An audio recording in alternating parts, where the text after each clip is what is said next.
आप सभी को सेवा सल्ली प्रणाम नमस्कार। आप सभी की कुशल कामना के साथ आज का ब्लॉग बनने जा रहा है, जिसका विषय है मन की चंचलता का प्रमाण, जिस पे अपने विचार हमेशा की तरफ मेरे पिताजी द्वारा आपके सामने प्रस्तुत किए जा रहे हैं। उम्मीद करता हूँ आप हमारे प्रोत्साहन हेतु चैनल को लाइक सब्सक्राइब और कमेंट ज़रूर करें, जिससे हमें प्रोत्साहन मिलता रहे और हम अच्छे से अच्छे ब्लॉग या अच्छे से विषय पर आपके सामने अपने ब्लॉग प्रस्तुत करेंगे। तो सुनते हैं।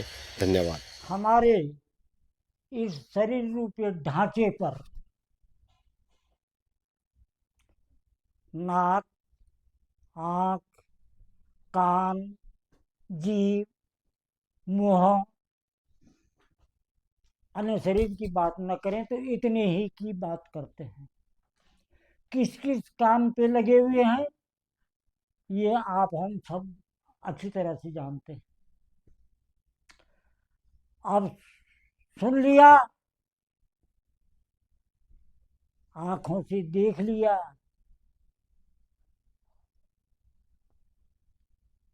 अपने मन में भी विचार पैदा हो गए किसी दृश्य पर, उस पर विचार करने पर हमारा मन, ये स्वीकार कर लो, सोने की खान में चला जाता है। अपने बिस्तर में लेटे लेटे गड़े हुए धन की खोज में चला जाता है। यह सत्य है, जाता है। जबकि ऐसे भी लोग हुए हैं, हनुमान जी के लिए कहते हैं मनोजवम मारुत तुल्य वेगम। मनोजब का मतलब ये है मन जहां जाए स्वयं भी वहीं खड़े हो जाना। लेकिन हम यहाँ पड़े हैं और हमारा मन सोने की खान में घूम रहा है, वहां का चक्कर लगा रहा है। जबकि इन आंखों ने सोने की खान देखी ही नहीं।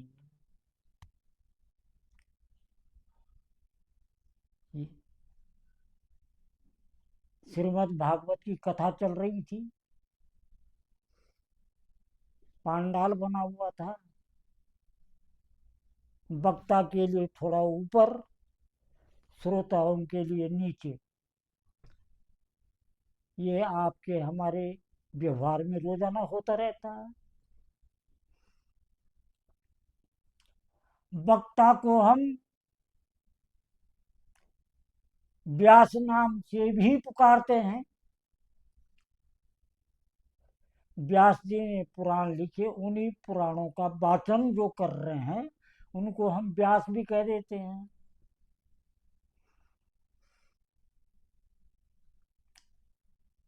श्रोताओं से पांडाल भरा हुआ था। एक पेड़ के सहारे एक बुढ़े जी बैठे हुए थे, रिष्ट पुष्ट, दाढ़ी मूछ, हाथ में तकली लिए हुए और बकरी की ऊन से सूत काटते हुए। उनका वो सूत काटने का काम बंद नहीं था, चल ही रहा था। कथा हो ही रही थी।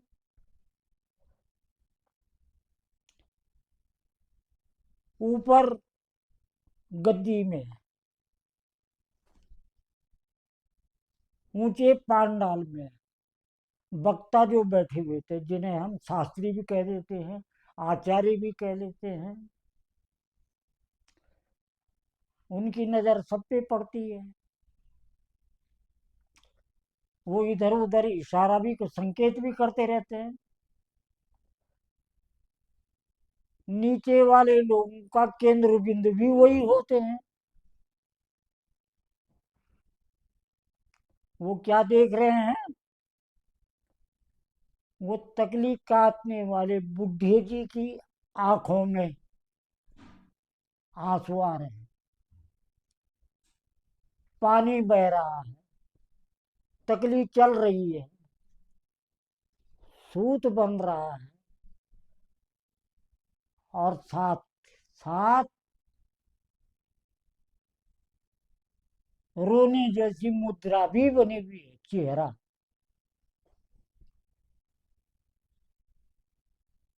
पंडित जी मन ही मन सोचने लगे, कुछ अपने ऊपर भी गुमान हो गया कि मेरी कथा, मेरे प्रवचन, मेरे बोल कुछ शायद ऐसे हैं कि उन ताऊ जी के मन को छू लिए, वो भक्ति में लीन हो गए, भगवत भक्ति में इतने लीन हो गए कि उनके आंखों में आंसू आ रहे हैं। पंडित जी उतावले हो गए, इनके धोरे तो जरूर जाना है, महापुरुष।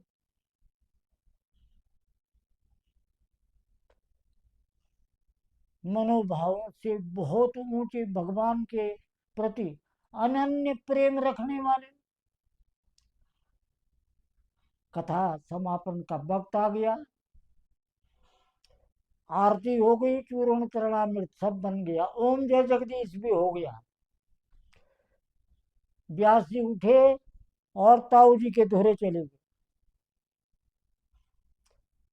उनका आता पता पूछा, असल कुशल पूछी, ताऊ जी कैसी लगी कथा? उन्होंने कहा बहुत अच्छी लगी बेटा, बहुत सुंदर। आप तो इतने लीन हो गए, आपके आंसू, आंखों में आंसू आ रहे थे।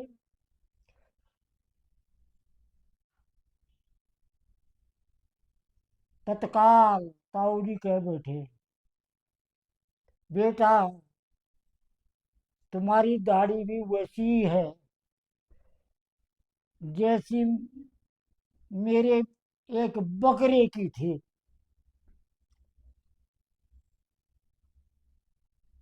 तुम्हारा सिर हिलते ही वो दाढ़ी जैसे हिल रही थी, वैसे ही मेरा बकरा भी हिलाता रहता था। पहले तो पंडित जी इतना सुनते ही जो है अपने मन में कुत्सित हो गए, ये क्या कह रहे हैं।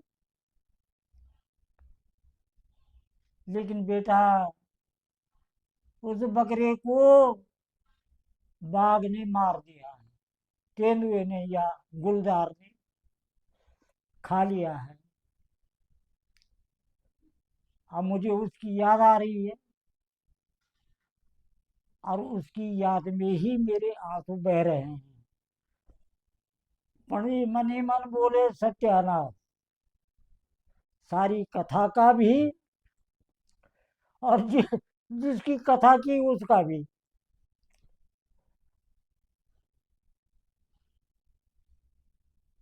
मैं किस आशा में, किन भाव विचारों को लेकर के यहाँ पर आया था, और मुझे क्या मिला, वो एकदम विपरीत। ऐसे ही हैं हम, आप लोगों ने भी देखा होगा कथा में कौन जाता है कथा सुनने, जाते होंगे कोई, ऐसी बात नहीं है। करोड़ों में संत दो चार ही मिलते हैं, जिसको हम जनसंख्या कहते हैं, वो अरब से ऊपर करोड़ों तक चली गई है। लेकिन संत गिनती के ही हैं, पहले भी थे, रहे हैं, और आज भी होंगे कहीं। यह सब निर्भर करता है हमारी बुद्धि शक्ति पर, सोच शक्ति से बने भावों पर। ये कथन चाहे मनगढ़ंत है, चाहे सत्य घटना मानते हैं, लेकिन है जरूर सत्य यही है।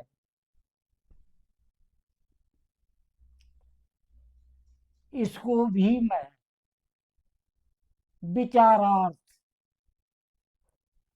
और वही यथार्भूतम तदुपासनीयम हंसो यथा क्षीर विवाम्ब मध्यात्, इस अवधारणा से प्रस्तुत कर रहा हूं। धन्यवाद।